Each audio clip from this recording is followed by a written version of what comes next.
Hola pessoal, então vamos continuar com o estudo de limites que começamos na aula passada. Na aula passada vimos que através de alguns exemplos geométricos, de dinâmica geométrica, que era importante entender o comportamento das imagens de uma função quando a variável independente x se aproxima de algum ponto de interesse específico. Então, o que vamos fazer aqui um pouquinho hoje na aula é introduzir formalmente o conceito de limite, que significa falar do limite de uma função quando x se aproxima de um ponto de interesse. E nosso objeto de estudo serão funções, okay, que estão definidas em um intervalo da reta, tomando valores reais, e um ponto de interesse x0 que está nesse intervalo. A análise sempre será feita local, ok? E na verdade esse intervalo pode ser uma coisa do tipo AB, assim. Já podemos considerar intervalos abertos, com x0 está em AB, ok? Mas também, desde o ponto de vista de cálculo de limites, como a gente vai ver, o que está passando no ponto não me interessa muito. Então, na verdade, os intervalos podem ser reduzidos, ou seja, olhe o que está passando até x0 um pouco antes e olhe o que está passando um pouquinho depois de x0, um pouquinho depois de x0. Então, na verdade,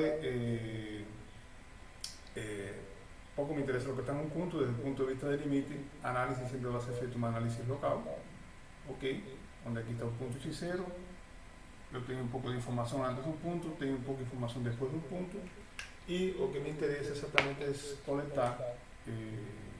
coletar informações sobre os vizinhos do ponto. O que está passando no ponto, isso não é importante.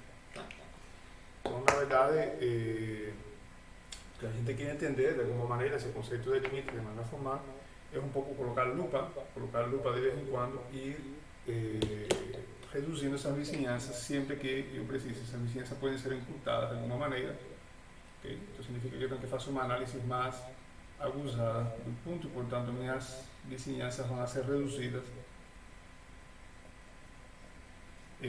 sempre que for necessário, de acordo com uma taxa de erro que eu vou colocar no gráfico da função, nas imagens da função essencialmente. Então vamos lá, qual é a definição formal de limite? Então vamos definir formalmente, vou ilustrar dois exemplos mais ou menos simples de como funciona essa definição para ter uma ideia, e depois passamos uma vez que tenhamos entendido algumas funções básicas, que são simples porque pelo gráfico mesmo a gente pode ver esse comportamento que elas possuem, e entender um pouquinho como funciona essa definição formal de limite, a gente combina isso com uma série de propriedades algébricas para poder calcular um pouco de limites mais sofisticados. Então, vamos à definição. Então, definição.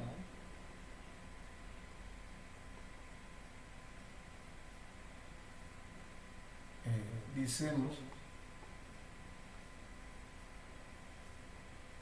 que o número L que está nos reais é limite de f quando x tende para zero, quando x tende para x0, desculpem. E essa frase a gente pode simbolizar com x tendendo para x0, ok? Então dizemos que um número L que está nos reais é limite de f, da função f, quando x tende para zero, se para qualquer intervalo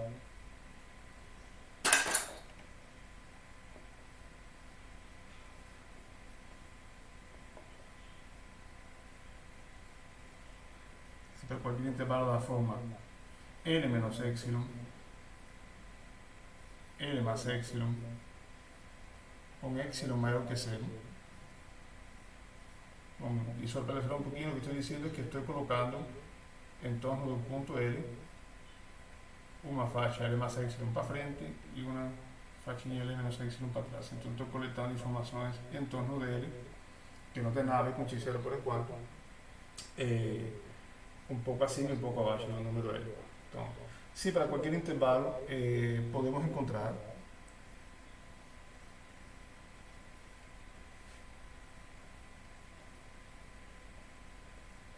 números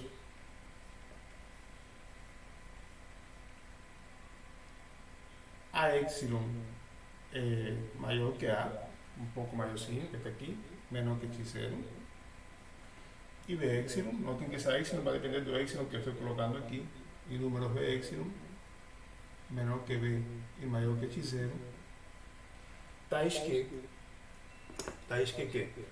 eu vou terminar de colocar aqui.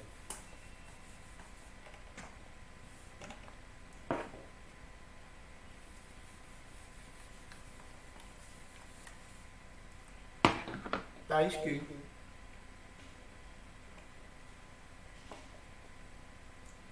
f de x está no intervalo L menos epsilon, L más epsilon, para todo x que pertence a epsilon x0 unión x0 de epsilon. O sea, ¿qué significa esto? Que las imágenes de la función se concentraron en este intervalo de seguridad, en este intervalo con taxa epsilon fixada de R, no para todo x no intervalo original, lembra que el intervalo original era A hasta B, entonces lo que está aconteciendo es que yo consigo esta conclusión que está aquí, eventualmente no para todo el intervalo donde el punto estaba definido, lo que está aconteciendo es que aquí yo tengo un intervalo original y ahora yo precisé, para garantir que mi imagen ficase en ese intervalo, yo precisé reducir un poquito V y precisé aumentar un poquito UA. Entonces lo que está diciendo esa expresión que está aquí es que para todo punto que está en torno de x0, sin me importar con lo que pasa en x0, un poquito a derecha y un poquito a izquierda, yo garanto esta inclusión. ¿Y qué significa eso gráficamente? Bueno, gráficamente pues se va a entender lo que está pasando ahí. Lo que está pasando aquí es exactamente que yo puedo pensar algo en un plano cartesiano.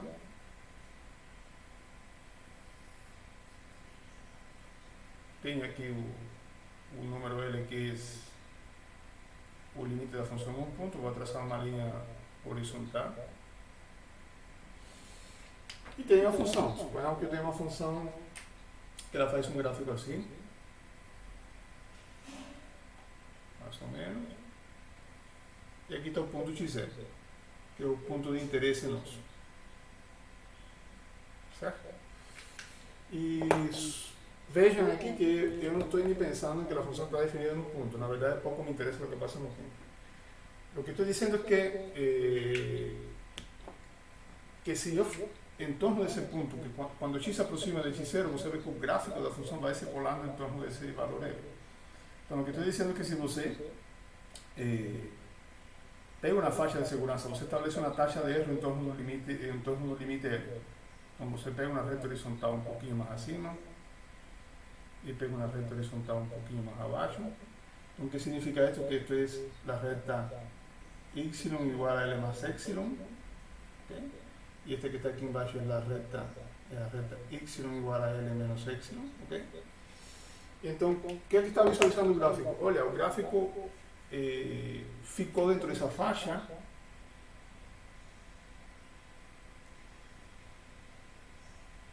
próximo de x0, ele ficou dentro dessa faixa, dessas duas linhas vermelhas, apenas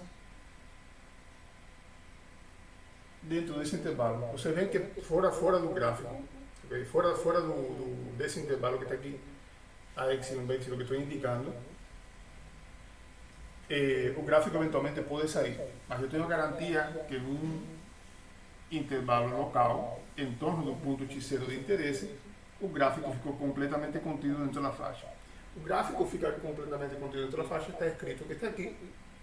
Isso é o que significa essa frase. E note que f de x, essa frase que está aqui, f de x, está dentro do intervalo L menos epsilon más epsilon. Esta é a mesma coisa que dizer que módulo de f de x menos L é menor que epsilon. Quando você resolve essa desigualdade modular, você exatamente tem que f de x é menor que L más epsilon e f de x maior que L menos epsilon. Logo, isso é o que está acontecendo em termos de definição de limite. O que estou dizendo? Que se o epsilon, a ideia qual é aqui? A ideia é tomar um epsilon cada vez mais pequenininho. Quiere decir que si yo reduzco mi epsilon, yo voy a tener que ver si yo consigo un nuevo intervalo a epsilon b epsilon que faça esa concentración de imagen dentro de la faixa de seguridad. Noten que cuando la faixa de seguridad comienza a... Cuando la faixa de R en torno del punto L comienza a disminuir, la tendencia del intervalo es también a disminuir. Entonces, obviamente, ahí que nos precisamos colocar lupas y lupas y lupas cada vez. Mientras más epsilon yo disminuya, más lupas voy a tener que colocar dentro da vizinhança do ponto X0 para coletar um bom intervalo que me garante essa condição, caso esse número seja de fato um limite. Então, isso de sempre é claro, por isso que aqui quero passar a ideia de que, em termos de limite, o que passa no ponto X0 não importa, porque o gráfico da função nos vizinhos de X0 você está concentrando nele, porém, eu poderia ter definido essa função X0 como um valor totalmente distinto. Esto poderia ser aqui, será L podría ser 5 y esta imagen podría ser 500. Entonces,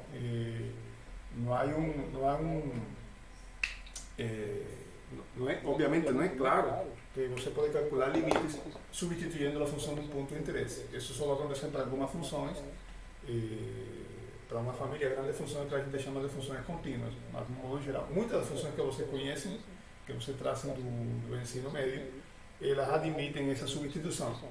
Mas tantas otras que son, diríamos, de interés mayor, son las cosas más curiosas que aparecen tanto desde el punto de vista teórico de cálculo como en situaciones prácticas, las trazan así las llamadas indeterminaciones, y esas no son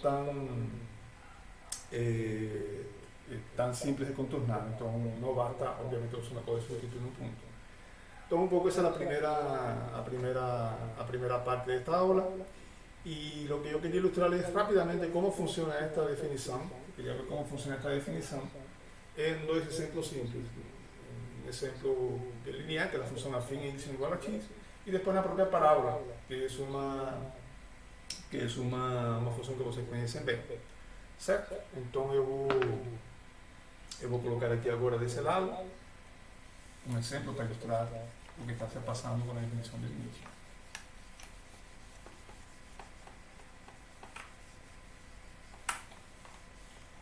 Okay. Entonces, de ese lado, un primer ejemplo.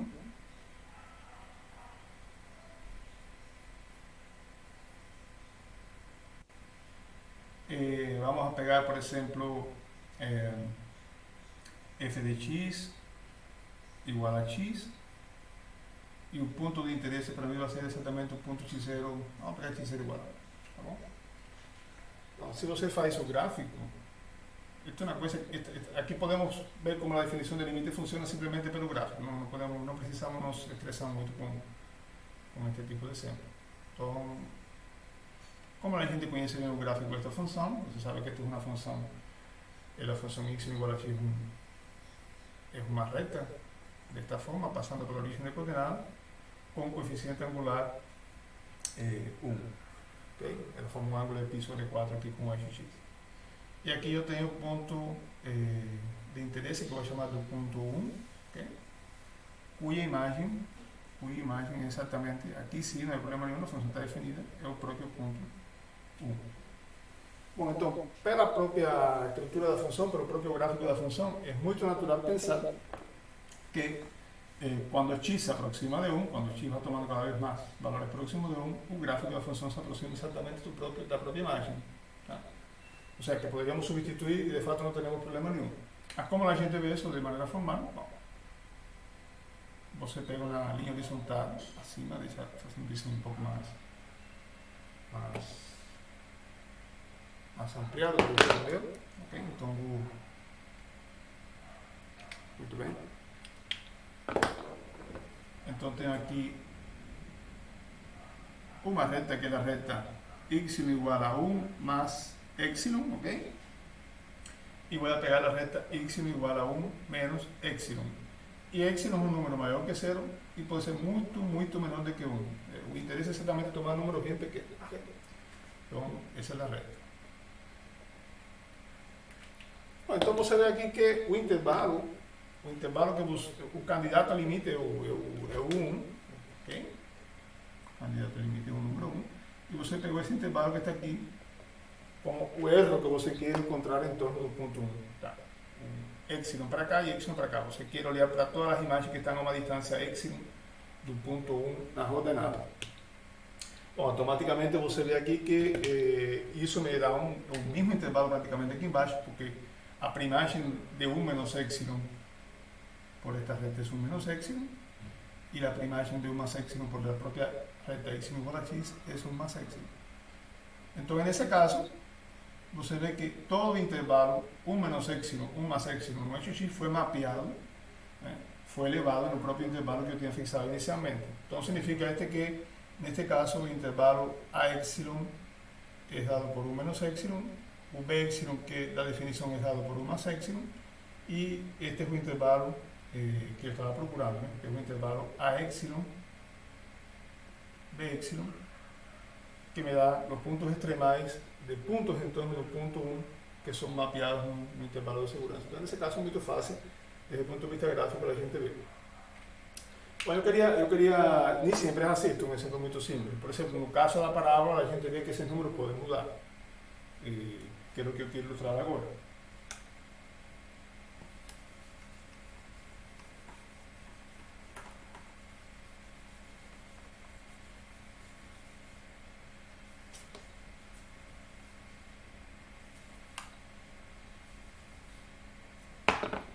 No caso da parábola, que é o exemplo 2,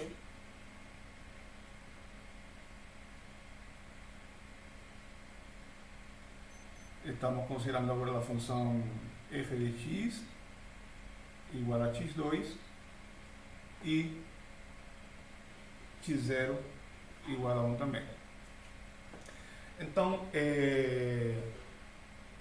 novamente vamos fazer um gráfico. Okay.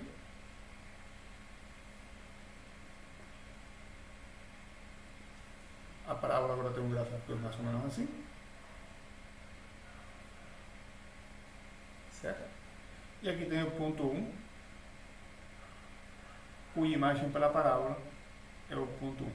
Sempre minha análise local é em torno de algum ponto de interesse. Então, o ponto de interesse que eu estou colocando aqui é o ponto x0 igual a 1. E faço o mesmo. Eu pego uma faixa horizontal para cima e para baixo do ponto que é candidato a limite nesse caso. Nesse caso, vemos que pelo próprio gráfico da parábola, aí sim também parece ser que o próprio limite da função avaliada no ponto, porque é uma função que está falando claro o que está acontecendo. Pelo gráfico dela. Então, esto aqui é 1 más epsilon, e esto aqui é igual a epsilon, o sea, la recta epsilon igual a 1 más epsilon, y esta es la recta epsilon igual a 1 menos epsilon. Bom, então, aqui você vê que muda um pouquinho mais. Vamos pensar novamente que esse epsilon é uma coisa positiva e muito pequena. Okay? Então, você vê agora que o intervalo mudou um pouquinho. Então, a primagem aqui embaixo agora ficou um pouco mudada. Por quê? Porque a primagem por la parábola de 1 menos epsilon, que é onde se intersecta esta reta horizontal com a parábola, essa é a raiz de 1 menos epsilon. E a intersecção dessa reta horizontal com o gráfico da parábola é exatamente a primagem de 1 más epsilon, que é a raiz de 1 más epsilon. Bom, então agora nesse caso este é o a epsilon e este é o b epsilon. Então 1 está nesse intervalo a epsilon, b epsilon, que garante que a função f de x pertence a 1 menos epsilon, 1 más epsilon, para todo x que está en este intervalo que sigue. Y epsilon. ¿Ah? Entonces, y obviamente, notamente, na medida que yo disminuyo epsilon, este intervalo comienza también a disminuir de alguna manera. Então, más o menos essa ideia, são exemplos muito simples, en que a gente pode se convencer pela definição que o próximo é relativo. Tá? O critério de proximidade nas axisas ele vem dado pela taxa de erro que impõe nesse valor que é o limite. Bom, se eu quero uma taxa de erro no limite mais baixa, o nível de proximidade que me interessa para garantir esta inclusão, para garantir essa expressão que está aqui embaixo, tem que ser mais fina. Então, o próximo é relativo, pode ser que 0.05, não seja uma coisa tão próxima.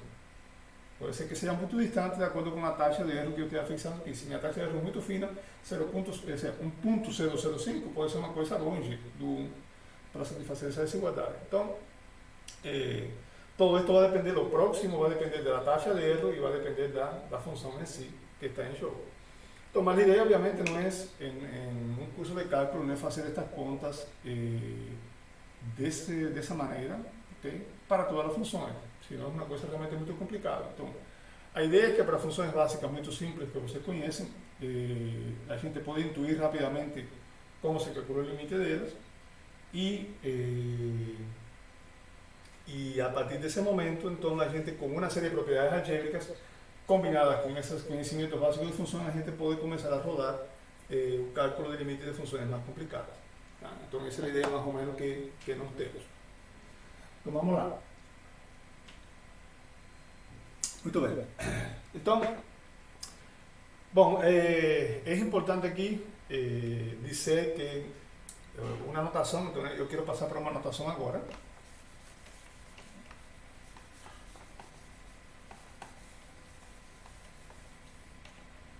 Entonces, una observación que vamos a esperar siempre, que es observación.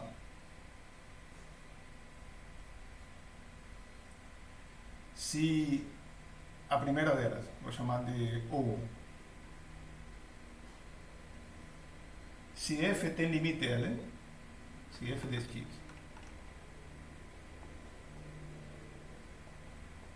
tem limite L, cuando x tiende para x0,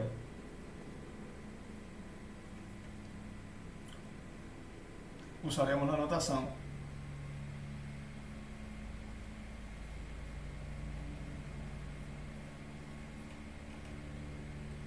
limite cuando x tiende para x0 de f de x es exactamente igual a un número L. Entonces, esa es una notación que nos vamos a usar aquí. Toda vez que una función tiene límite L cuando x se aproxima a x0, si por algún mecanismo no sabemos eso, usaremos esta notación para indicar ese procedimiento, para indicar que cuando x está muy próximo a x0, las imágenes de f se van acumulando próximo al punto L.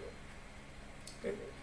La segunda observación es que es bastante intuitiva también, y es que o limite cuando x tiende para x0 de f de x es igual a L.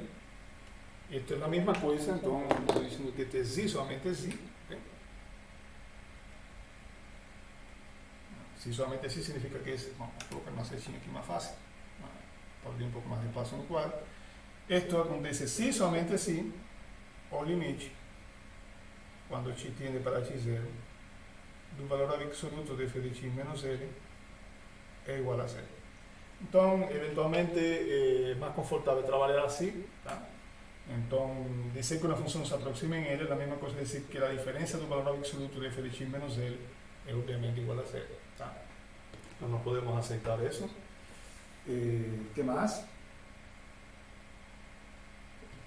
Bueno, otra cosa importante desde el punto de vista de las funciones que tienen límite,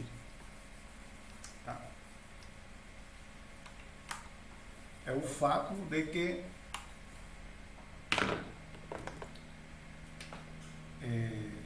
vou chamar de O3, e que obviamente se uma função tem limite, reparem que automaticamente se você tem um ponto x0 e o gráfico se vai acumulando no ponto L, bom, o que significa isso? Significa que você tem aquela faixa de segurança, você quer ficar entre dos rectas paralelas, un poquito acima de L y un poquito abajo de L, y obviamente el gráfico de la función debe ficar concentrado, pelo menos en algún momento dentro completamente de esa faixa de segurança, de esa faixa de R que eu estabeleci para o número. Então ele pode fazer assim, fazer qualquer coisa, ok? E depois sair, mas ele tem que ficar dentro de uma faixa de segurança que eu vou chamar de AX e vou chamar de BX. Então, o que significa isso? Que localmente aqui, dentro dessa faixa, dentro desse intervalo, de proximidad de x0 donde yo conseguí establecer esta concentración, lo que vamos a tener es que f de x es menor que L más epsilon y es mayor que L menos epsilon. Para todo x que está en A epsilon, B epsilon, con x diferente de x0. O sea, lo que está en un punto no me interesa. ¿Tá? Solo me interesa colectar esa información que está aquí en puntos que sean diferentes de x0, más próximos de x0. Eso es lo que siempre estamos diciendo. Bueno, entonces, eso acontece. Entonces, si usted pega, por ejemplo, epsilon igual a la mitad del propio limite, por ejemplo, L sobre 2. Supone que você pega epsilon igual a la mitad del propio limite. Entonces, você va a tener que L menos L sobre 2 es menor que f de x, que va a ser menor que L más L sobre 2, más eso va a ser obviamente un intervalo x que va a depender ahora de L y L. Tá. O epsilon es L sobre 2, por tanto, no fundo, o intervalo onde eu vou conseguir essa desigualdade vai depender dele. E isso porque essa propriedade acontece para cada epsilon. Cada epsilon que eu tomar, eu tenho que encontrar um intervalo. Tá. E a ideia é que o epsilon seja muito pequeno. Mas não estou preocupado agora com a pequenez do epsilon. Estou preocupado, bom, se eu consigo esta desigualdade para um epsilon, não. É x diferente de x0. Então, o que conseguimos aqui? Conseguimos exatamente que L sobre 2 é menor que f de x e é maior que 3L sobre 2, por exemplo. Então, isso me diz que a função está limitada em um intervalo, tá?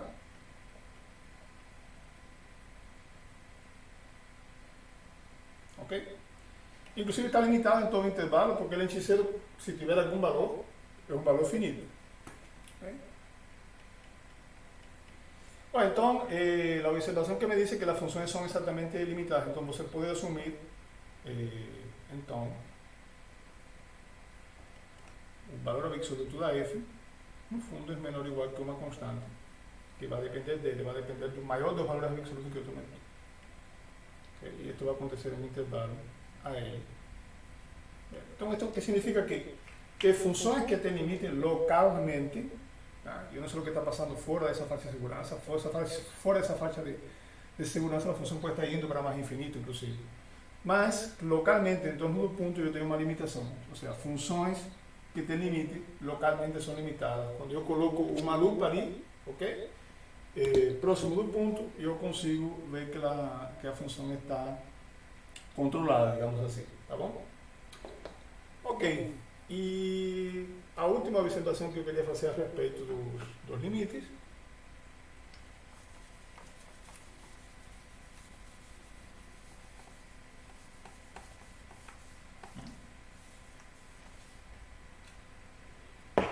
é que o limite é único, ok?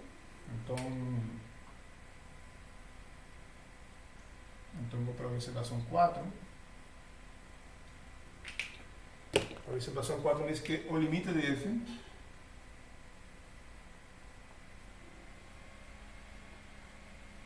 se existir é único. Ok? Ou seja, uma função não pode ter dois limites quando x se aproxima de um x0. E isso é gráficamente assim, eu posso simbolizar graficamente por que isso passa. Porque repare, suponha que aqui está o eixo da epsilon e suponha que aqui está o eixo da x. Aqui está o ponto x0. Suponha que porventura tua função tem dois limites. Um que eu vou chamar de L1 e outro que eu vou chamar de L2. Okay? Bom, isso é um problema, porque se ela tiver dois limites distintos, se eu tiver dois limites distintos, eu posso fixar um intervalo de segurança muito pequeno aqui. Eu vou supor que L1 é diferente de L2, tá? Eu posso pegar um intervalo de segurança L1 mais epsilon 1 e L1 menos epsilon 2 disjuntos.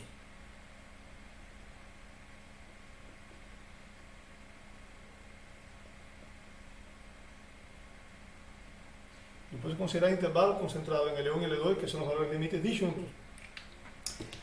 Esto forçaria que para o primeiro intervalo eu vou ter um A epsilon 1 e um Bε1 em torno do x0. E para o ε2 eu vou até, bom, possivelmente certo um pouquinho maior, assim, pode ser aqui um Aε2 e pode ser que o outro Bε2 seja aqui, eu não tenho controle. Lo que sei que são intervalos que ambos são intervalos que estão em torno do x0, né? Eles contêm o x0, embora não me importe o que passe com a f em x0. Então, onde esses intervalos se intersectam, eles vão se intersectar aqui no meio. Você deveria ter todos os valores que estão aqui, pontos que estão aqui. Se você pega um ponto que está aqui dentro, a f deveria de cair aqui e a f deveria de cair aqui. Então, se você pega um x que está aqui, então f de x estaria aqui e estaria aqui. Mas isso contradiz a definição de função. Você teria o mesmo elemento indo pela f para dois lugares distintos. Logo, isso é um problema. Então, não cabe essa possibilidade de ter dois limites distintos, entendeu? Então, eu não posso ter dois limites distintos para a mesma função. Quando o limite existir, é único e ponto final. Então, isso que a gente tem que tomar um cuidado. Ok? Bom, então, estas são as primeiras observações que eu queria fazer a respeito da definição de limite. E agora, onde vamos? Agora vamos para as propriedades. Nós temos que ver como as propriedades funcionam e, por último, vamos a resolver algunos ejemplos, ¿no? Vamos a visualizar cómo esas propiedades se articulan con conocimiento de límites de funciones básicas, digamos así, y a gente puede efectivamente calcular límites de una manera más tranquila, en algún caso, ¿tá bom? Então vamos lá. Muito bem, então vou apagar o quadro.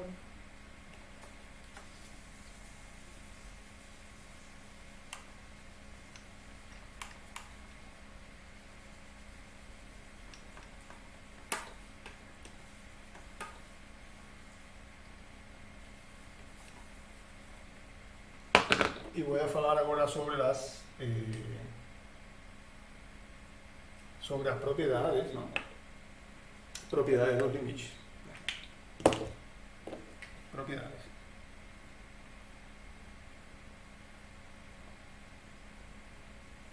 Vamos a llamar de propiedades básicas, por así decirlo. A gente vai estudiar nas próximas horas propiedades un poco más finas, ¿tá? Todas estas propiedades básicas, então, vou com a primeira, vou chamar de 1, ok? E é que se... Bom, então primeiro eu vou assumir sejam f de x e g de x funções tais que o limite, quando x tende a um ponto x0 de f de x é igual a L1 e o limite, quando x tende, então vou centralizar um pouquinho isso aqui para gravar melhor, tais que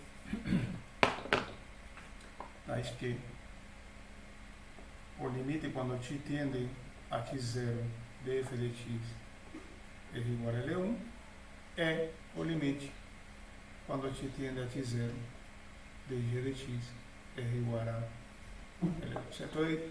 Então, como hipótese que tenho duas funções que têm limites L1 e L2. Tá? Então, para poder usar as propriedades com mais conforto. Então, propriedades.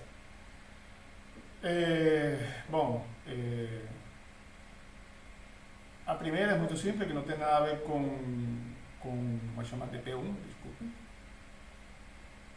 A primeira é muito simples, que não tem nada a ver com estas duas funções, e é que se f de x é a função identicamente igual a uma constante,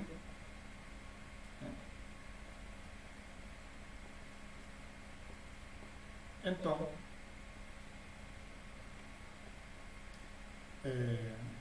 o limite quando x tende a x0 de z, dessa constante, é a própria constante. Isso é para qualquer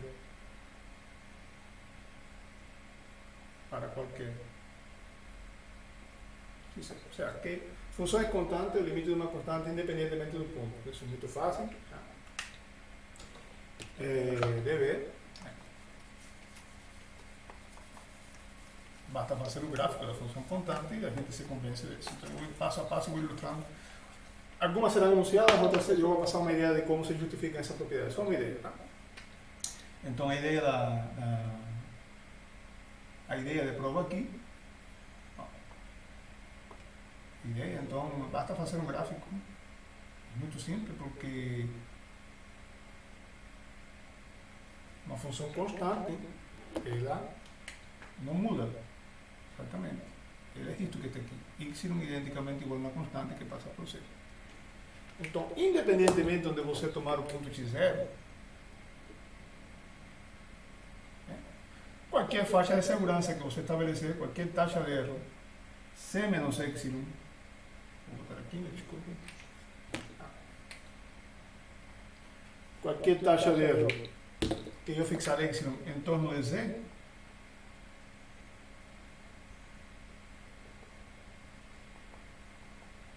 contém completamente o gráfico em azul. Então, inclusive em toda a reta, não preciso que seja um intervalo. Então, o gráfico em azul ficou completamente contido e isso atende à definição de limite que a gente tinha olhado. Então, por isso, é óbvio porque não interessa, toda vez que você fixe qualquer taxa de erro em torno da própria constante, o gráfico em azul ficou totalmente dentro dessa taxa de segurança para todos os pontos x. E isso independe de x0. Posso fazer a mesma situação aqui, em qualquer lugar. Bom, a propriedade 2 exatamente diz que se alfa é um número real, lambda é um número real, vou colocar assim, então o limite quando x tende a x0 de lambda f de x, é igual a lambda, o limite quando x tende a x0 de f de x, e portanto isso é igual a lambda L1, okay? Que é o limite desta função que eu tenho aqui. Se assim uma função tem limite, então qualquer valor real multiplicado por essa função dá uma nova função que tem limite, e o limite simplesmente é multiplicar a constante pelo limite que eu tinha. Tá? Então esse que está aí eu vou deixar para vocês tentarem se convencer sozinhos de que realmente a definição atende um pouco isso. Não é tão difícil assim. A propriedade 3, ela diz respeito à suma. Tá?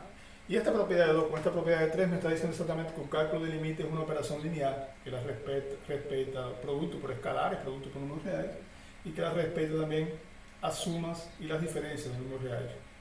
Então, na verdade, o que está dizendo a propriedade 3 é que o limite, quando x tende a x0, de f de x, e vou colocar aqui mais, vou levar os dois símbolos juntos, mais menos, g de x, pode ser calculado como quem? Como o limite, quando x tende a x0 de f de x, mais, no caso de mais, menos, no caso de menos, o limite quando x tende para x0 de g de x. Bom, esto es igual exatamente como f de x tem limite L1 y g de x tem limite L2. Esto es exatamente L1, L2, claro, más no caso de mais, menos no caso de menos. Bom, então essa propriedade é exatamente que o limite da suma ou o limite da diferença é a suma dos limites ou a diferença dos limites. Então isso já ajuda bastante, porque toda vez que eu tenho uma função a qual eu domino o que está acontecendo na vizinhança de um ponto, ou duas funções, eu posso estabelecer operações algébricas de maneira fácil e poder passar a calcular esses limites um pouco mais confortáveis. Eu não teria que rodar a definição novamente em cima destas novas funções. Essa é a grande vantagem. Tá bom? E, bom, eu não vou aprovar isso que está aí, mas posso dar uma ideia de como funciona também, como funcionaria de acordo com aquelas observações que eu fiz de limite anteriormente. Então eu vou apagar um pouquinho agora, vou deixar aqui, porque estes são hipóteses gerais que estou colocando, tá bom? Vou apagar aqui.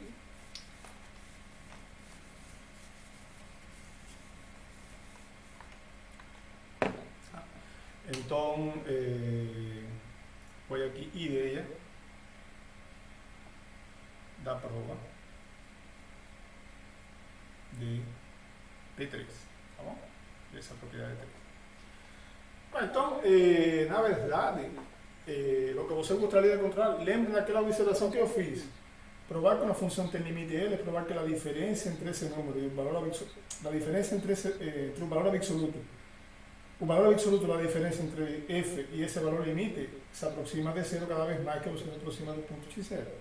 Então, isso é o que eu vou tentar fazer aqui. Vou pegar a função, vou olhar para o caso da suma. Tá? Vou olhar para o caso da suma, se o caso da diferença é análogo. Então, eu gostaria de provar que o valor modular de f de x, usando minhas observações anteriores, eu gostaria de provar que o valor modular de f de x mais g de x menos L1 mais L2 se aproxima de zero. Só que, bom, esto es lo mismo para la propiedad asociativa, que esto es lo mismo que olhar para f de x menos L1 más g de x menos L2. Bom? Ok. Y na verdade esto es menor o igual. ¿Okay? Aí você pode pensar que esto agora es un número A, que esto es un número B, y você sabe que la diferencia, el valor absoluto da suma para la desigualdad triangular es menor o igual que f de x menos L1, que sería el valor absoluto de A, más el valor absoluto de B. Bom, y esto aquí lo que usamos fue la desigualdad triangular.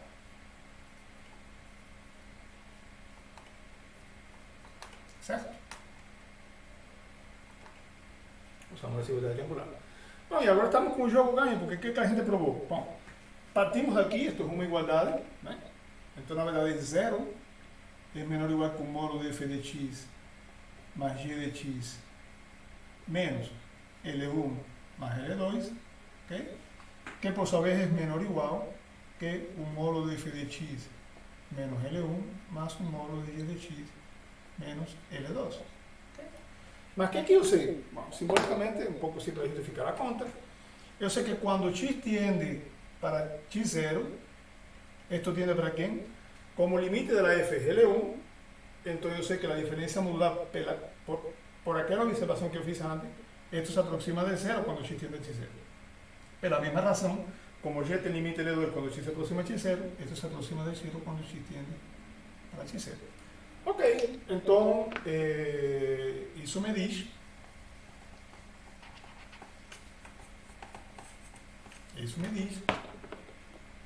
de fato que o lado esquerdo desta expressão é maior ou igual que zero e o lado direito se vai aproximando de zero.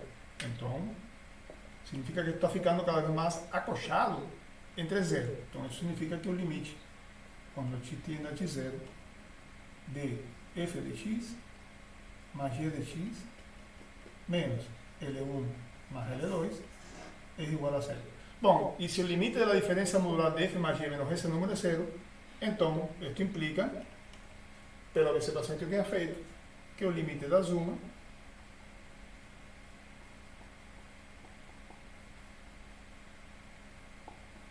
é exatamente esse número que está aqui, L1 mais L2.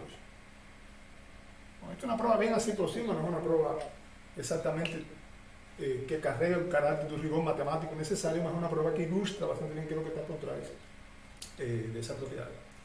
Bom, que mais? Faltam agora duas propriedades básicas, então já passamos por todas as operações, multiplicamos por um escalar, sumamos e restamos, agora o que falta?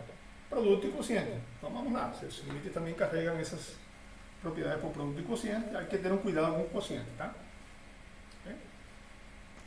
Então a propriedade 4, na verdade, é que o limite, quando x tiende a x0, de f de x vezes g de x, okay? O limite desse produto é exatamente o produto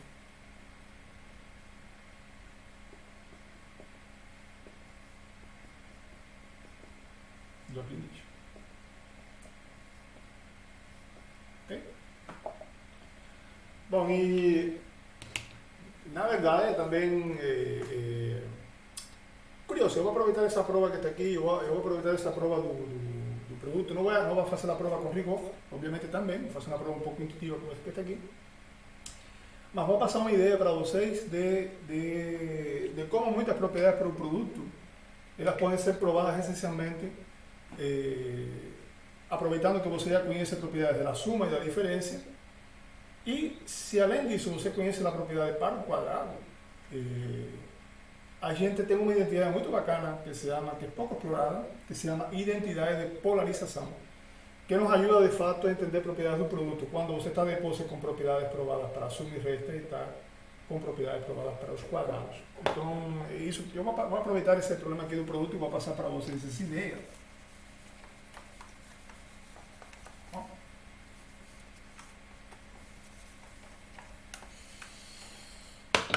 Então, ideia da prova aí por quanto.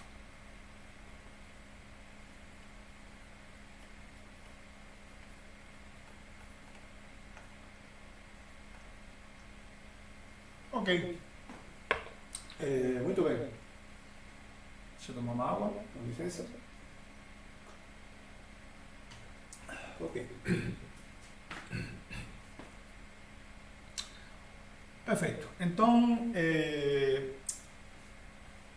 antes de começar, eu vou colocar lembrar, mas talvez esse lembrar não seja tão lembrar, porque muitos alunos chegam à universidade sem ter usado esta identidade de polarização, mas eu acho legal. Lembrar para quem se lembra e estou informando para quem nunca viu, uma coisa muito simples de provar. Então, que eu gosto de chamar de identidade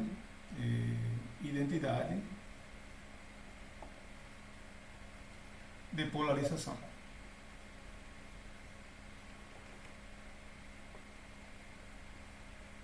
E essa identidade de polarização me diz o seguinte: se você tem dois números reais quaisquer,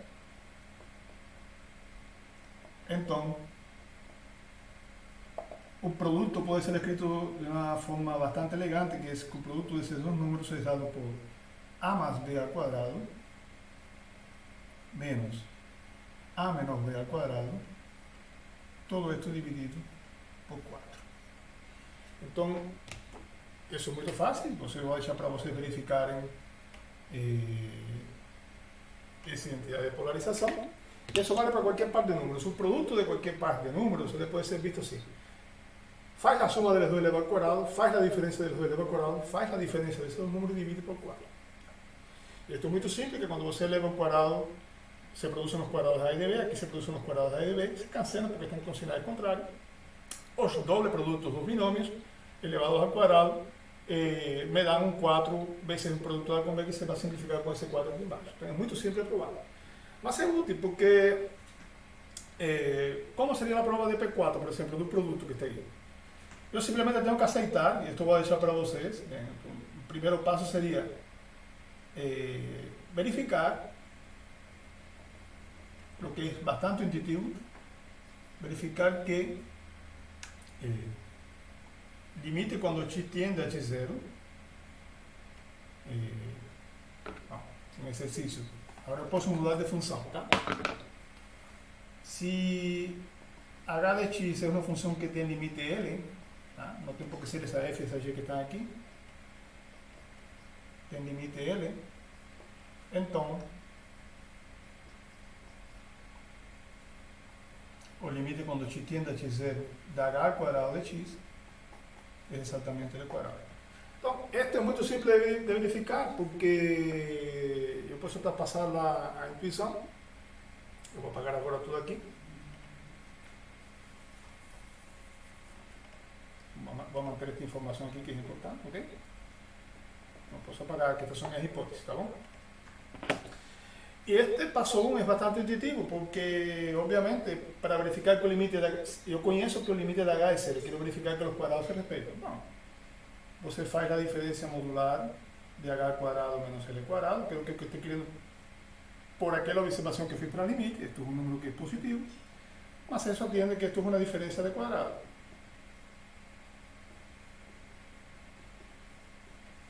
Bom, então acabou, porque, primeiro, novamente, em torno de x0, este é limitado. Então, eu posso assumir que este valor absoluto é menor que uma constante.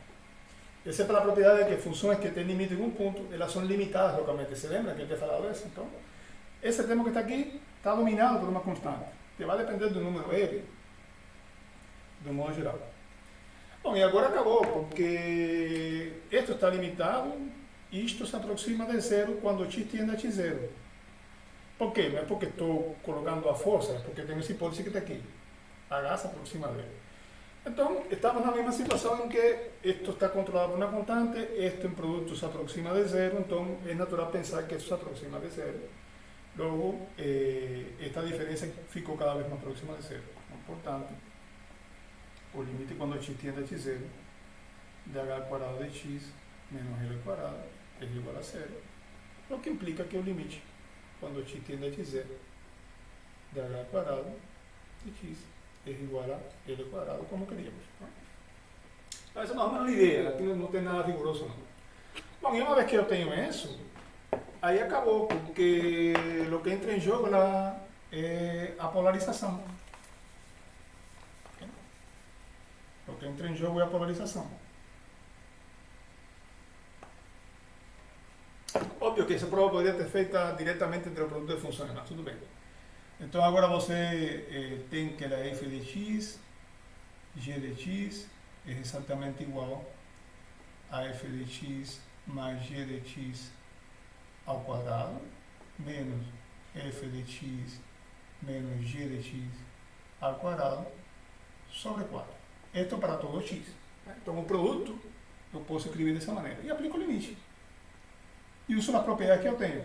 Já tenho a propriedade da suma, já tenho a propriedade da diferença, tenho intuitivamente a propriedade do quadrado e tenho a propriedade de um escalar. Então o limite do produto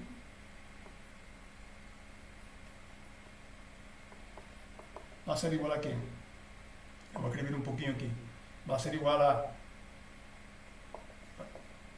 1/4 por a propriedade do escalar, o limite de f de x mais o limite quando x tende a x0 mais o limite de g de x quando x tende a x0, todo isto ao quadrado, né?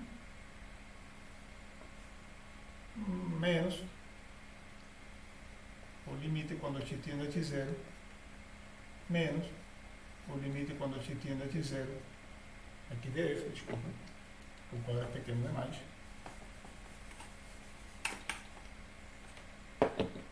menos o limite quando x tende a x0 de f menos o limite quando x tende a x0 de g ao quadrado e fecho o colchete. Bom? Então, isto é igual a quem? A 1/4 de quem? Este limite da L1, este limite da L2, ao quadrado, abro o colchete, menos L1 menos L2 ao quadrado e fecho o colchete. Novamente, para a identidade de polarização dos números reais, este é o produto de L1 com L2 e fim de papo, acabou a prova. Tá? Então, esto que está aqui é riguroso, porque já estamos com as provas anteriores provadas, estamos com as propriedades anteriores provadas. Esto aqui é um pouco feito na heurística, não? Feito na intuição do que deve passar.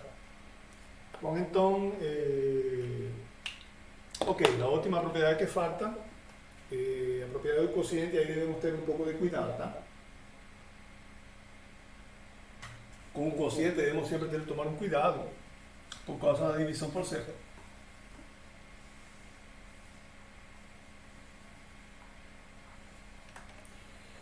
Ok, então,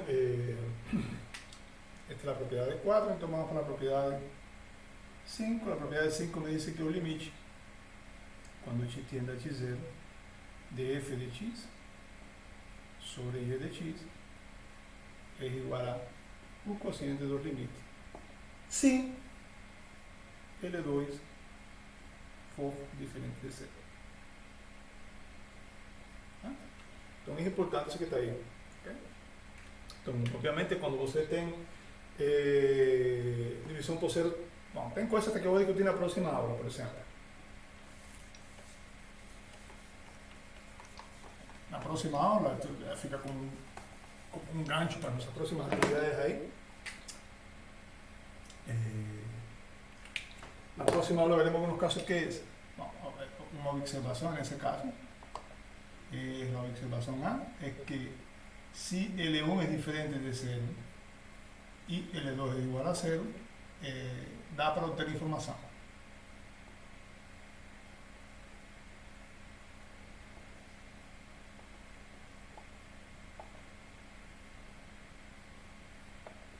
De f de x, ¿está? Y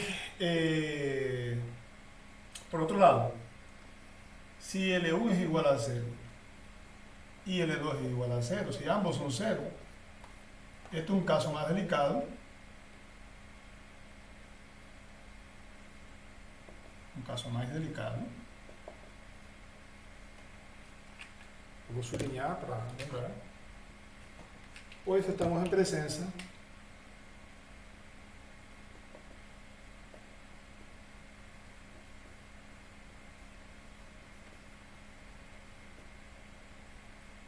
de uma forma, vou chamar assim, forma indeterminada.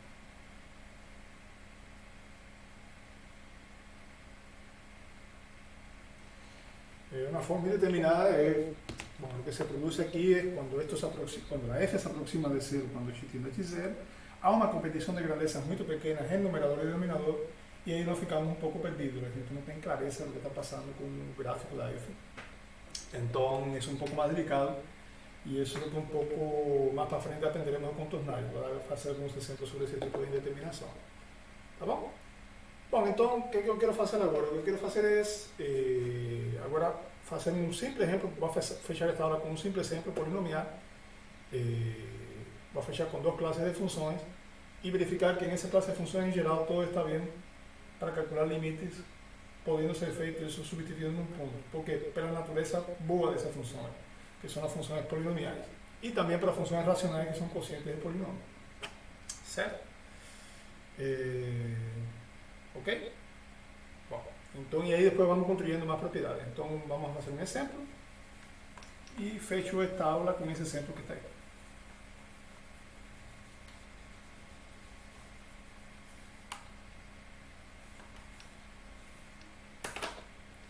Exemplo.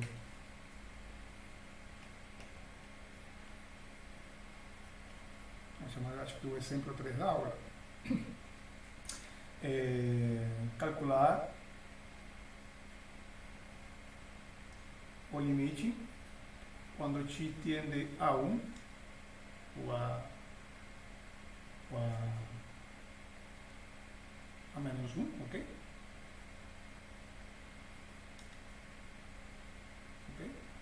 De 2x quadrado mais 3x menos 8.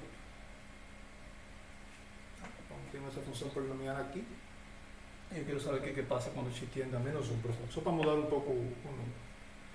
Bom, então, você vai aplicando as propriedades formalmente e se as funções que vão aparecendo têm limites calculáveis, então está tudo certo. Que todas estas propriedades de suma, produto, es desde que las funciones que estén envolvidas en la conta tengan límites. Entonces, se va haciendo la conta formalmente, si elas têm limite, está tudo certo. Tá? Então, vamos a aplicar. Então, limite quando x tiende a menos 1, de 2x al cuadrado más 3x más 8, seria igual a quê? Bom, seria igual ao limite da soma. De 2x al cuadrado más el limite cuando x tiende, voy a colocar aquí menos, disculpe, con el límite cuando x tiende a menos 1 de 3x, menos un limite cuando x tiende a menos 1 de 8. Bom, e aqui continuamos usando as propriedades. Esto es una escalada por la función cuadrática, entonces esto es 2, límite cuando x tiende a menos 1 de x al cuadrado, más 3, limite quando x tiende a menos 1 de x, menos o limite quando x tiende a menos 1 de 8. 8 é uma constante, então já sabemos que o limite é uma constante, a própria constante.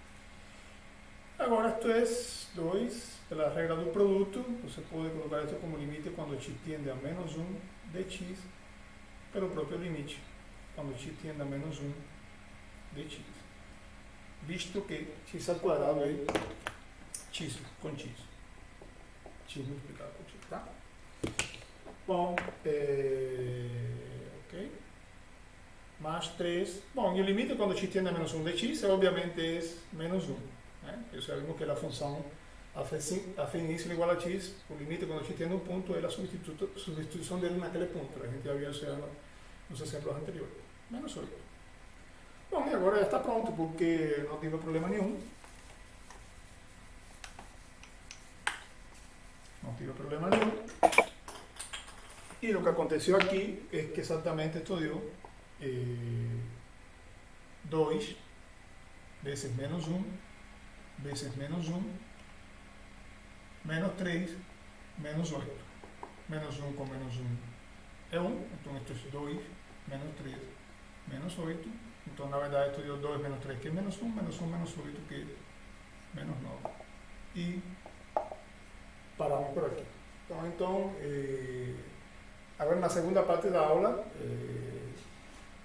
a gente dá uma parada agora na segunda parte da aula, a gente vai rodar mais exemplos e vai introduzindo mais propriedades, tá bom? Então, até já, estamos de volta.